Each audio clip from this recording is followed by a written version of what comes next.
बहुत खुश नसीब है। मेरा बच्चा मेरी आंखों के आगे से निकल गया, मेरा घर में अंधेरा करके चला गया।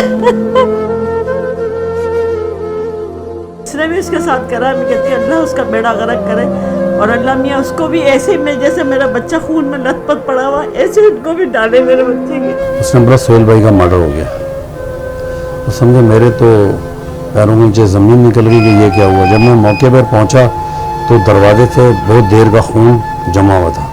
नाज़रीन इकराम, इस वक्त मैं मौजूद हूँ डिफेंस फेज 7 एक्सटेंशन में। अभी हालिया कुछ दिन पहले आपने देखा होगा, एक हफ्ते पहले एक सोशल मीडिया पे एक वीडियो बहुत ज़्यादा गर्दिश कर रही थी। कराची के एक ताजिर सुहेल शेख, जिनकी एक वीडियो मैसेज वायरल हुआ था जिसमें वो हुकूमत वक्त और अपने ख़ानदान वालों से एक अपील करते हुए नजर आए थे कि उनकी जान को खतरा है। अच्छा, वीडियो वायरल होने के उसी दिन उनका कत्ल हो गया या फिर वो खुदकुशी थी, वो ताहाल जो है अभी तफ्तीश जो है पुलिस हुकाम की जानिब से जारी है। आज के प्रोग्राम में मैं कोशिश करूंगी कि मैं उनके अहले खाना तक भी रुजू करूं और उनका मौक़िफ़ जानूं कि उन तक किस तरह जो है कि इत्ला गई थी कि इनका कत्ल हो गया है या इन्होंने खुदकुशी की है। इसके अलावा मैं कोशिश करूंगी कि डिफक्लेरिया जिनके एसोसिएट की मेंबर थे उनके लोगों का भी मौक़िफ़ जानूं कि डिफक्लेरिया जिसमें ये एज अ रजिस्टर्ड मेंबर जो थे ये काम कर रहे थे, ये थे तो उस तंजीम ने अभी तक इनके घर वालों से किस हद तक रब्ता किया। आप मेरे अकब में देख सकते हैं, ये शेकर्स एसोसिएट जिसके मालिक थे सुहेल शेख साहब।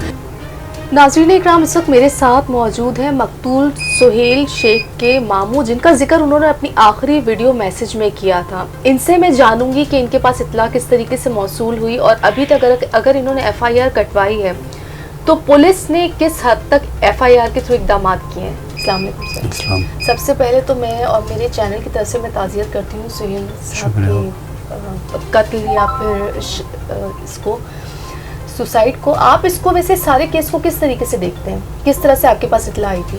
मेरे पास इत्तला से आई, मैं अपने ऑफिस में बैठा था यहीं पे, तो इनके एक मुलाजिम उनका फ़ोन आया कि सुहेल को यह मसला हो गया। मैंने कहा क्या मसला हुआ? मतलब एक मसला हो गया। मैंने कहा अच्छा। तो मैं गाड़ी लेके मैं और मेरा दोस्त एजाज अम्मा गए। जब पहुँचे सुबह यूनिवर्सिटी तक पहुँचे तो उसने बोला सोहेल भाई का मर्डर हो गया।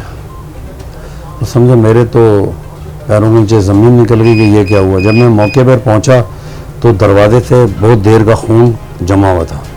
तो वहाँ एक पुलिस अफसर मेरा दोस्त था, उसने बोला अभी आप अंदर नहीं जाना, ना किसी चीज़ को हाथ लगाना, ये क्राइम टीम आएगी वो करेगी। मैंने चले सही है। उसके बाद से उससे पहले कोई गया था उस रूम के अंदर? उस रूम में कोई नहीं गया और अंदर कोई पहले से बैठा हुआ था या क्या चक्कर था ये कुछ समझ नहीं आ रहा कि वो ऐसा कर नहीं सकता। उस पर प्रेशर बहुत ऐसा आया कि उसने एक वीडियो, ये अपने जाने से पहले एक वीडियो बनाई थी जो बाद में हमें मिली, तो उस पर भी FIR नहीं कटी। जब वो मैंने वीडियो दिखाई तो उसी टाइम SP ने ऑर्डर किया कि फौरन, मतलब पुलिस की तरफ से रिस्पांस नहीं था। नहीं, और अभी भी हमें कोई रिस्पांस नहीं है। ठीक है। हमें पता ही नहीं है। IO चेंज कर दिया। IO कब चेंज हुआ है? आज रात को मुझे कहा था कि हम रेड करने जाएंगे, और रात को जब मैंने उनसे रात को 2 बजे 1 बजे 12 बजे रब्ता किया तो बोला वो सुबह आपको फ़ोन आएगा कि कहाँ जाना है कहाँ नहीं जाना। अभी तो वो IO चेंज हो गया। मैंने कहा ये क्या मसला, IO चेंज हो गया तो जो रेड करने जाना तो बंदे भाग जाएंगे।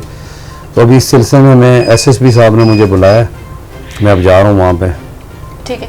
अच्छा, ये एसोसिएशन के साथ मुंसलिक थे सुहेल शेख साहब, जी। ठीक है, जिसका नाम था Defence and Clifton real estate agents association. जी। तो उन्होंने आपके साथ किस हद तक ताउन किया? वो उनके जो बेग साहब थे, जो उनके सदर हैं, वो पहले दिन से मेरे साथ थे, भाग दौड़ में लगे रहे। उन्होंने ऐसे पहले दिन इंतकाल के बाद जिस वक्त ये मसला हुआ वो पहुंच गए थे वहाँ ऑन द स्पॉट, और उन्होंने पहुंच के उन्होंने एक इंटरव्यू भी किया था हमसे भी और पूछा था। फिर दूसरे दिन वो मेरे को लेकर SSP के पास भी गए, हर जगह मेरे साथ थे, और कल भी मेरे साथ थे। मुबारक मस्जिद में उन्होंने कुरान खानी रखी थी, तो मैं वहाँ पहुँचा, मैं भी पहुँचा, मेरे भांजे भी पहुँचे, सारे हम पहुँचे। तो वहाँ कुरान खानी हो रही थी, फिर उन्होंने वहाँ बिठा कर दुआ कराई हमारे से, और उन्होंने ये यकीन दहानी कराई कि जो भी कोई मसला हम आपके साथ खड़े हैं। ठीक है। अच्छा, आप नहीं समझते हैं, ये सवाल तो हमें नाज़रीन इकराम की तरफ से भी मौसूल हुए हैं कि ये डिफेंस एंड क्लिफ्टन एसोसिएशन, ठीक है, इनको इस मसले का क्या इल्म नहीं था सुहेल साहब की ज़िंदगी में? अगर इल्म था तो इनका मसला सॉल्व कराना ये चाहिए। सॉल्व अगर मसला ऑन टाइम हो जाता तो मेरा ख्याल है सुहेल साहब इस वक्त आप लोगों के दरमियान होते। बिल्कुल बिल्कुल यही बात। तो उनके इंतकाल के बाद जी। इनका आप लोगों के साथ स्टैंड लेना सही है? इंतकाल से पहले इनका स्टैंड लेना सही था? पहले लेना सही था, क्योंकि इतना बड़ा इशू हो गया, हमारा बच्चा चला गया, हमारा बच्चा चला गया, इतने प्रेशर में थे। फिर उनको पता होना चाहिए था कि उनके साथ उठते बैठते थे।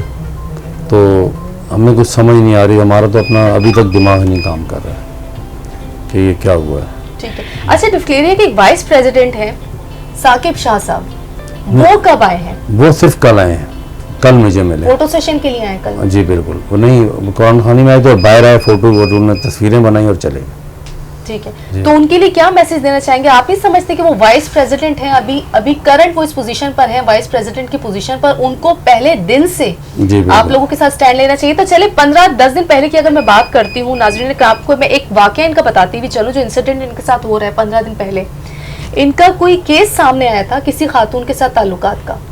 अगर ये उन चीजों में बिजी थे, लेकिन जिस पोजीशन पे ये काम कर रहे थे, आप नहीं समझते कि इनको इन तमाम मसले को उनकी जिंदगी में रहते हुए हल करना चाहिए था, ताकि नौबत यहाँ तक नहीं पहुंचे? जब इनको वोट देते हैं तो इनका काम ये है कि अपने लोगों पे नजर रखें और अपने लोगों की मदद करें, तो ये अपने मसलों में सुना लगे हुए। वोट की बात देखिए, वोट तो बिल्कुल अलग चीज है, लेकिन वोट के अलावा जो ये 23,600 रुपए रजिस्ट्रेशन फीस, अगर इनके पास कोई रजिस्टर्ड होता है, ब्रोकर रजिस्टर्ड होता है, तो 23,600 रुपए ये चार्ज करते हैं। तो किस हिसाब से चार्ज करते हैं जब ये तहफ़्फ़ुज़ ही फराहम नहीं कर रहे हैं? बिल्कुल, ये बात सही है। तो क्या मैसेज कन्वे करना चाहेंगे आप? मैं तो ये करना चाहूँगा कि इनको जब पैसे चार्ज कर रहे हैं और ये सब कुछ कर रहे हैं, तो इनको अपने मेंबर्स के मदद भी करनी चाहिए, हर जगह पहुंचना चाहिए। ये तो चलो फौत हो गए, तो फौत होने के बाद तो हर आदमी पहुंचता है, लेकिन ज़िंदगी में मसले हल करते अपने ऑफिस में बुला के सारे, तो यही नौबत ना आती। ठीक है। अच्छा, पुलिस जिस तरह से अभी आप कह रहे हैं कि कंटिन्यू आईओ चेंज हो रहा है, 2 से 3 दफा आईओ चेंज हो चुका है? नहीं, एक ही दफा हुआ है, अभी हुआ है। ठीक है, कल रात गुज़श्ता रात की आप बात बता रहे हैं। ठीक है, आईओ जो चेंज हुआ है, अगर आप नहीं समझते कि डिफलेरिया की तरफ से कुछ इस तरह से इकदाम उठाए जाते हैं जो डे फर्स्ट से जिस तरह आप बता रहे हैं, तो इस केस को सही तरीके से हल किया जा सकता था? बिल्कुल बिल्कुल, ये बात सही है। वो मेरे साथ थाने में भी आए थे वो, और उन्होंने कहा ये जो केस अभी ज़रूर आईओ है, ये सही केस आप लड़ेगा। और ये समझ नहीं आई कि रातम रात वो चेंज कैसे हो गया। तो इसलिए अभी एसएसपी साहिबा के पास जा रहे हैं हम, वो देखें हमें क्या जवाब देती हैं। मैं केस ट्रांसफ़र कराना चाह रहा हूँ किसी और थाने में। ठीक है, चलें, मैं इंशाल्लाह इस प्रोग्राम को वैसे करने का मकसद ये है कि सुहेल साहब को मेरे चैनल के प्लेटफॉर्म से, बका न्यूज़ के प्लेटफॉर्म से हम इंसाफ दिला सकें। हम आप लोगों की आवाज़ बनेंगे इंशाल्लाह, जिस हद तक हो सका हम आप लोगों के लिए इंसाफ फराहम करने के लिए हम आपके साथ हैं। अभी इंशाल्लाह हम भी इंक्वायरी ऑफिसर जो चेंज किया है उनके पास जाएंगे और हम जानेंगे कि केस में किस हद तक पेशरफ्त हुई है। सही, ठीक है जी। नाज़रीन इकराम, इस वक्त मेरे साथ मकतूल सुहेल शेख की वालदा मौजूद है। बहुत इस वक्त इनका कर्ब तो खैर एक माँ होने की हैसियत से मैं महसूस कर सकती हूँ, और अल्फाज ख़त्म हो जाते हैं सब कुछ भी पूछने के लिए, लेकिन फिर भी मैं अभी क्योंकि कंटिन्यू ये रो रही है, मैं इनसे जानना चाहूँगी आंटी कि आप किस तरह से इत्तला आई थी आपके पास? मेरे पास कोई इतना नहीं आई, मेरे बच्चों ने मुझसे, ये लोग खुद चले गए दोनों भाई। मैं पूछ रही हूँ क्या हुआ है, कुछ परेशानी? मेरे सारे मेके वाले जब आए, मैंने कहा क्या हो गया? कहना कुछ ही, सोहेल की तबीयत ख़राब है, ब्लड प्रेशर हाई हो गया। मुझे लोग यही दिलासे 12 बजे रात तक देते रहेंगे। जब ये वापस मेरा बच्चा ही छोटा वाला आया तो उसने कहा मैं भाईजान दुनिया में नहीं रहे। आंटी देखिए, हौसला करना है, आपको हौसला करना है। देखिए, मैंने आपको मैंने समझाया है कि वो बहुत खुशनसीब है। मेरा बच्चा मेरी आंखों के आगे से निकल गया, मेरा घर में अंधेरा करके चला गया। शहजादा मेरा बच्चा था, पूरा खानदान की नाक थी वो। आंटी देखिए, हौसला करना है आपने।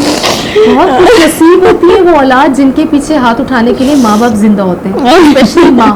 उनकी जन्नत तो है ना, उनके लिए दुआ करें आप कि अल्लाह पाक मेरे चैनल के प्लेटफॉर्म से, बका न्यूज़ के प्लेटफॉर्म से अल्लाह उनको इंसाफ दिलवाए। मेरा वहीद ने मारा है उसको, उसका आमिर, उसका क्या नाम था, मोहित नाम था उसका। ये लोग दिन रात उसको टॉर्चर करते थे, कहते थे अम्मी मुझे फ़ोन कर करके मुझे टॉर्चर कर रहे हैं।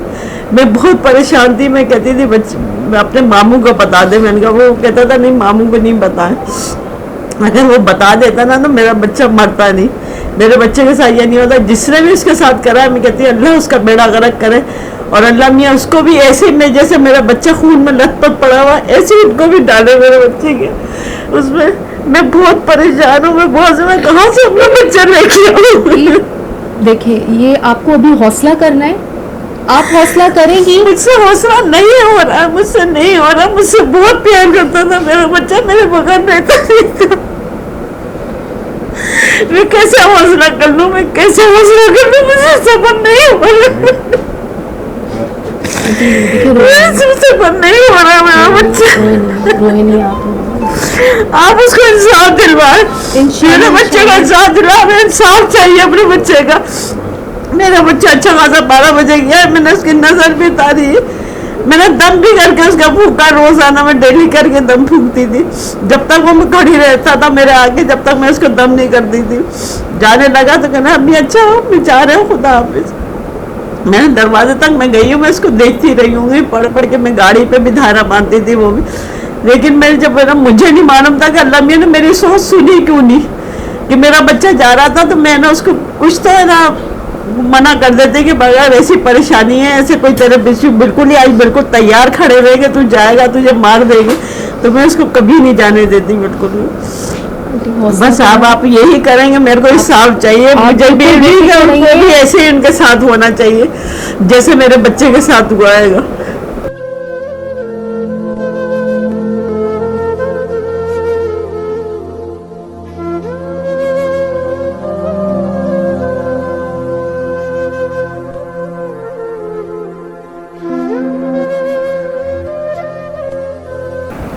जब आज मेरा बच्चा मेरे आंखों के आगे से निकल गया, मुझे नहीं पता था कि मेरा बच्चा ऐसे एकदम से चला जाएगा।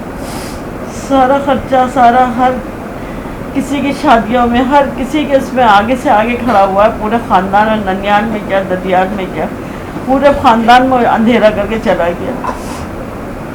क्या कर, कैसे मैं सब्र कर लूँगी, कैसे मैं बर्दाश्त करूँगी मैं उसको। जो बच्चा मेरे खातिर परेशान रहता था, बीमार हो जाती थी तो मेरे सर पे खड़ा रहता था, वो बच्चा मेरे आगे से चला गया। अम्मी को कुछ ना हो, भाई यही कहता था कि अपनी वाइफ को भी ये कहता था मेरी अम्मी को कुछ ना हो, ब्लड प्रेशर उनका ख्याल रखना, तबीयत उनकी ना खराब हो। भाइयों को कहता था अम्मी का ख्याल रखो, अम्मी का जो डॉक्टर घर में बुलाओ, वहाँ नहीं लेके जाओ डॉक्टरों के पास, घर में बुला के अम्मी को चेकअप करवाओ। जो मेरा बच्चा इतना प्यार मोहब्बत करने वाला वो एकदम से चला जाएगा तो उसकी माँ के ऊपर क्या बीतेगी, आप खुद बताएं। यहाँ पे गाड़ी थी और यहाँ पे 2 लोग खड़े थे। सुहेल शेख को इसी गेट से अंदर लेके ऊपर फर्स्ट फ्लोर तक लेके गए थे, और ऊपर क्या हुआ वो ताहाल उसकी पुलिस की तरफ से तफ्तीश की जा रही है। पुलिस हुकाम तक जो है वो पोस्टमार्टम की रिपोर्ट भी हम पता करेंगे, कोशिश करेंगे। प्रोग्राम करने का मकसद यहाँ की सूरत हाल से आपको आगाह करना था। इसके अलावा ये कि डिफ्लेरिया जो एक एसोसिएशन है, जो कि रियल स्टेट एजेंट्स के लिए एक एसोसिएशन बनाई गई है, जिसके एवज़ में वो एक मेंबरशिप फ़ीस चार्ज करते हैं। तो जिस तरह मैंने आपको बताया कि वो उस फीस के एवज़ में अपने मेंबर्स को किसी भी तरह की सहूलत फराहम करने से, उनको तहफ़्फ़ुज़ फराहम करने से वो कासिर हैं। प्रोग्राम करने का मकसद आपको सूरत हाल से आगाह करना था। आप कैमरामैन सईद मलिक के साथ दुरे शहवार को दीजिए इजाज़त। अपना बहुत ख्याल रखिएगा। अल्लाह निगहबान।